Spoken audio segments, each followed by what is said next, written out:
So first thing first, हमें हमारी जो ओवरऑल स्ट्रेटेजी होगी वो अभी हम डिस्कस करेंगे। हमें क्या करना है, हमारा ओवरऑल ऑब्जेक्टिव क्या होना चाहिए, what is the right manner to proceed. First and foremost thing is understanding the syllabus. Okay, most of the aspirant ignore this fact. Okay, or they do this thing in a wrong manner. Okay, they don't know how to read and understand the syllabus, which is the very first step. अगर आप ये step ignore कर दोगे तो आपका जो preparation है वो हेवायर हो जाएगा, रैंडम हो जाएगा, you can not achieve your goals.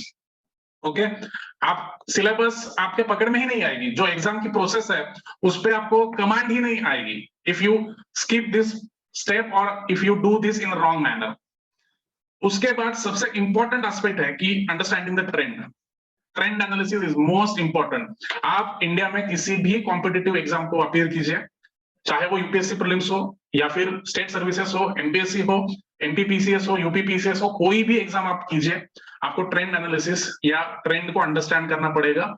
Most of the aspirant they do it in a wrong manner और they don't know how to do that. ठीक है, या तो वो गलत करते हैं, गलत तरीके से करते हैं, या तो उन्हें पता ही नहीं है कि वो किस प्रकार करना है। ठीक है, तो ये सारी चीजें मैं आपको इन द प्रोसेस बताने वाला हूँ। Next aspect is understanding the demand of exam. If you do the trend analysis तो आपको ऑटोमेटिकली पता चल जाएगा कि what is the demand, what is the requirement of exam. Students are confused, aspirants are confused. क्या गलती होती है, कॉमन मिस्टेक्स जब मैं आपको बताऊंगा तब आप मुझे बताइए कि आप कनेक्ट कर पा रहे हैं कि नहीं। मोस्ट ऑफ द स्टूडेंट्स ये समझ ही नहीं पाते कि एग्जाम का डिमांड क्या है। प्रीलिम्स का डिमांड अलग है, मेंस का डिमांड अलग है। सो अगर आप ट्रेंड एनालिसिस अच्छे से करोगे, सिलेबस को अच्छे से रीड करोगे, तो आपको जो डिमांड है एग्जाम का, रिक्वायरमेंट है, वो भी अच्छे से पता चल जाएगा। And the moment you understand the demand of the exam, you are on the right track.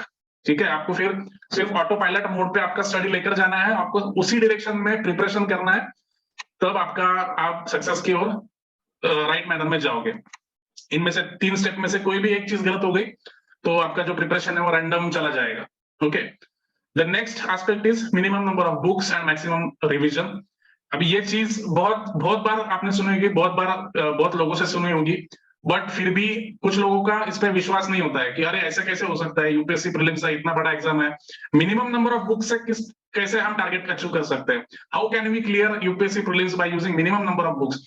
So people don't trust on this funda, but let me explain you. इसके पीछे बहुत बड़ी थ्योरी है, बहुत 5 दिन लगने वाला है मुझे ये बताने के लिए। सो ये ध्यान में रखिए, minimum number of books and maximum revision. उसके बाद जो 5th एंड 6th स्टेप है जो आपको फॉलो करनी है, building your thought process. See, there is a specific thought process for prelims. If you are talking about prelims, there is a separate thought process. आपको prelims के लिए अलग से thought process develop करना पड़ेगा। वो thought process क्या है, किस प्रकार से डेवलप की जाती है, उसके बेनिफिट्स क्या है, आपको धीरे धीरे मैं एक्सप्लेन करूंगा।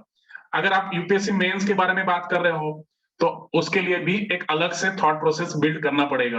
आपको आपके थॉट्स को एक डायरेक्शन देनी पड़ेगी और उन पे प्रैक्टिस करना पड़ेगा, तब जाके उसमें से आपको मैक्सिमम आउटपुट निकलेगा।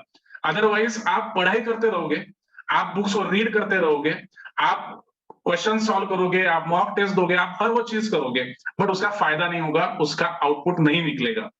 ठीक है, and last thing is maximum practice.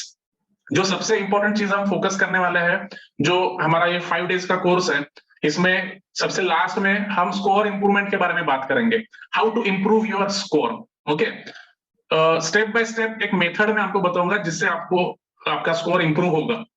तो उसके लिए मैक्सिमम आपको प्रैक्टिस करनी पड़ेगी, और वो क्या प्रैक्टिस है, किस प्रकार से करनी है, and how to proceed and how to improve your marks and score, this we are going to see in the coming sessions. See, when it comes to understanding the syllabus, just I will explain this point in few minutes and I will proceed further. Syllabus को understand करना, understanding the syllabus और breaking down the syllabus, ये जो process है, ये मैंने जैसे आपको बताया स्टार्ट में कि people don't know how to read the syllabus or otherwise they do it in a wrong manner. Okay?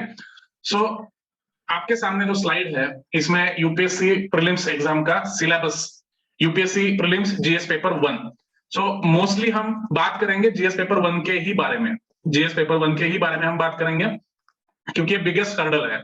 CSAT तो क्वालिफाइंग है, उसके बारे में भी आपको मैं बता दूंगा क्या करना है, but let us focus on GS paper 1 syllabus.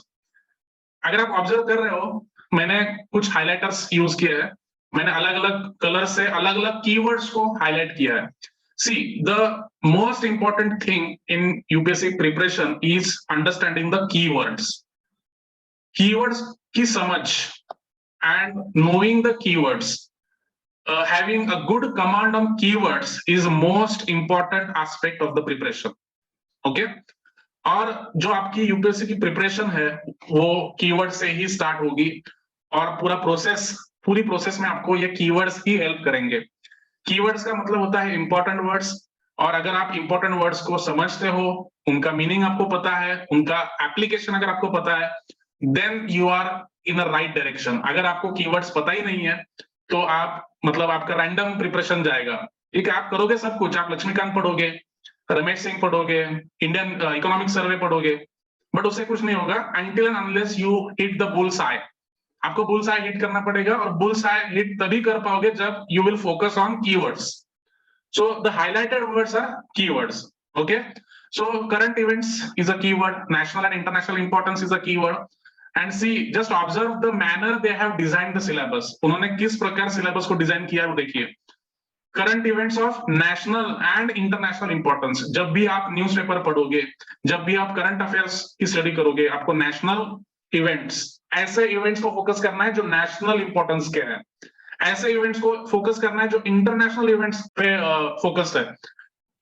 Okay, this is about current events. Now coming to history of India and Indian national movement. तो जब आप सोचते हो, जब आप पढ़ते हो हिस्ट्री ऑफ इंडिया, तो उसमें एंटायर हिस्ट्री ऑफ इंडिया ये कवर हो जाता है। इसमें एंशिएंट इंडिया भी है, इसमें मिडिएवल इंडिया भी है, इसमें मॉडर्न इंडिया भी है, और ठीक है, so this is entire history of India. उसके साथ साथ आपको इंडियन नेशनल मूवमेंट भी करना है। दैट मीन्स उसमें दोनों के लिए इक्वल इंपॉर्टेंस है। हिस्ट्री ऑफ इंडिया के लिए भी इक्वल इंपॉर्टेंस है, और स्पेसिफिकली इंडियन नेशनल पे भी फोकस है। If you observe the previous year trend, history of India को 50% वेटेज है, और इंडियन नेशनल मूवमेंट को 50% वेटेज है। दोनों एस्पेक्ट्स पे लगभग इक्वल सवाल पूछे जाते हैं। ओके, सो ऐसा कोई भी एस्पेक्ट नहीं है जिसको आप छोड़ पाओगे। सबसे बड़ी गलती जो एस्पायरेंट्स करते हैं, वो ज्यादा फोकस करते हैं मॉडर्न इंडिया पर। ठीक है, जिनका हिस्ट्री ऑप्शनल नहीं है वो तो सबसे मतलब डिसएडवांटेज पोजीशन पे, बट ठीक है, कोई प्रॉब्लम नहीं है, हिस्ट्री ऑप्शनल हर कोई नहीं ले सकता। बट जिनका हिस्ट्री ऑप्शनल नहीं है वो लोग किस पे फोकस करते हैं? स्पेक्ट्रम के ऊपर, राजीव अहिर के ऊपर, या फिर बिपिन चंद्रा। ओके, बट आपको यह समझना होगा कि इंडियन नेशनल मूवमेंट पे जो क्वेश्चन आएंगे वो लगभग 50% आएंगे, और remaining 50% questions ancient India, medieval India and cultural history of India, art and culture. Okay, जब हम हिस्ट्री ऑफ इंडिया कहते हैं तो ये सारी चीजें उसमें आ जाती है, तो इस चीज को आपको पकड़ना पड़ेगा। Okay, India and world, Indian and world geography. Okay, so अगर हम इसको अच्छे से देखेंगे तो यहाँ टोटल 6 टॉपिक्स है। There are 6 topics involved in this. Where are the 6 topics? See, अगर बात करते हैं इंडिया की, तो इंडिया का फिजिकल ज्योग्राफी, इंडिया का सोशल ज्योग्राफी, और इंडिया का economic geography, 3 topics. Then world geography, world का physical geography, world social geography, world economic geography, 3 topics. तो इंडिया के 3 टॉपिक्स, वर्ल्ड के 3 टॉपिक्स, टोटल 6 टॉपिक्स। और अगर आप पिछले 10 साल का ट्रेंड देखोगे तो हर टॉपिक पे सवाल पूछा जाता है। इंडिया का फिजिकल ज्योग्राफी भी पूछा जाता है, इंडिया का सोशल ज्योग्राफी भी पूछा जाता है, इकोनॉमिक ज्योग्राफी के भी क्वेश्चंस आते हैं, world physical geography is also asked, world social geography is also asked, world economic geography is also equally focused. So ये बात आप समझ लो, आपको ये जो हाईलाइटेड वर्ड्स है ये कीवर्ड्स है, और अगर आप इन कीवर्ड्स को फोकस करना शुरू कर दोगे तब जाके आपका प्रिपरेशन एक राइट डायरेक्शन में जाएगा। अगर आप मुझे पूछोगे कि सर अभी ज्योग्राफी की प्रिपरेशन में हमें स्टार्ट करनी है तो किस टाइप से मुझे करनी है, अगर हम आने वाली प्रीलिम्स को फोकस कर रहे हैं, अभी 90 डेज 80 डेज के आसपास बाकी है, तो 80 डेज में हमें ऐसा क्या करूं कि इंडियन ज्योग्राफी में मेरा पूरा कमांड हो जाएगा। सो आपको यही से डायरेक्शन मिलना शुरू हो जाएगा कि physical geography of India, social geography of India, economic geography of India.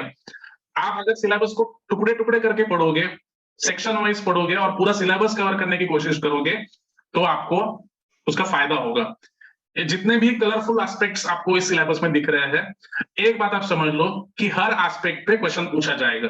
जो 100 क्वेश्चंस होते हैं यूपीएससी प्रीलिम्स में, वो 100 क्वेश्चंस इन कलरफुल एस्पेक्ट्स पे पूछे जाते हैं। हर टॉपिक पे आपको सवाल पूछा जाएगा, हर टॉपिक पे। ठीक है, तो इसका मतलब आपको बैलेंस्ड स्टडी करनी है, सिलेबस के हिसाब से पढ़ाई करनी है। सिलेबस में जो एरियाज है, जो टॉपिक्स है और जो सब टॉपिक्स है, उनके हिसाब से आपको आपका प्रिपरेशन प्लान करना है। अगर आप इस प्रकार से नहीं करोगे तो आप रैंडमली आगे बढ़ोगे, आपको कोई फायदा नहीं होगा। हम एक और एग्जांपल लेते हैं, बाकी आप घर जाके इस पे विचार कीजिए और आपको फिर और डायरेक्शन मिलेगी इसमें से। जैसे कि इंडियन पॉलिटी है, इंडियन पॉलिटी, इसमें गवर्नेंस, इस पे कुछ सवाल आते हैं every year. Constitution of India, every year some questions are directly asked from constitution of India. Every year, some questions are directly asked from political system. Every year, there is question on Panchayat Raj, public policy, and rights issues. So they are asking questions from each and every topic. ऐसा नहीं है कि randomly सवाल पूछ रहे हैं। जो 100 question की स्ट्रेटेजी होती है, कौन से 100 क्वेश्चन एग्जाम में जाएंगे, इसके लिए एक पूरा एक फॉर्मेट फॉलो किया जाता है, एक पूरी स्ट्रेटेजी फॉलो की जाती है। ठीक है, जैसे कि अगर हम क्रिकेट से इसको रिलेट करेंगे, आप में से सब कई लोग क्रिकेट को फॉलो करते होंगे। If you know the selection process, team selection process, जो प्लेइंग 11 होते हैं वो कौन होंगे, ये डिस्कशन होता है। कोई भी बड़ी क्रिकेट की सीरीज अगर आने वाली है तो इंडियन क्रिकेट जो बीसीसीआई है उसमें डिस्कशन चलता है कि who will be the playing 11। फिर उसमें बैट्समैन कौन होंगे, ओपनिंग बैट्समैन कौन होंगे, ऑलराउंडर कितने होंगे, कौन होंगे, स्पिनर कौन होगा, पेस बॉलर कौन होगा, विकेट कीपर कौन होगा, लॉन्ग ऑन पे कौन फील्डिंग करेगा, लॉन्ग ऑफ पे कौन फील्डिंग करेगा, डीप मिड विकेट पे कौन फील्डिंग करेगा। ये सारी चीजें, ये प्लेइंग 11 के बारे में जो डिस्कशन है वो चलता है। ठीक है, similarly while designing the paper of UPSC prelims, they target each and every aspect of the syllabus. Okay, I hope you are getting my point. अगर आप मेरी बात समझ पा रहे हो तो थम्स अप दे दीजिए या फिर रिप्लाई में यस कर दीजिए। ओके, अगर आप चाहते हो कि इसमें मैं और ज्यादा बोलूं, इसमें मैं और ज्यादा आपको चीजें बताऊं, तो मुझे आप बाद में बता दीजिए, then I will tell you afterwards. Because मैं ऐसा समझता हूँ कि इसमें से ऑलमोस्ट सारी चीजें आपको पता है, सिलेबस का सब स्ट्रक्चर पता है। ठीक है, मैं सिर्फ यहाँ पे आपको गाइडलाइन दे रहा हूँ, डायरेक्शन दे रहा हूँ, क्योंकि आने वाले समय में मुझे बहुत सारी चीजें डिस्कस करनी है।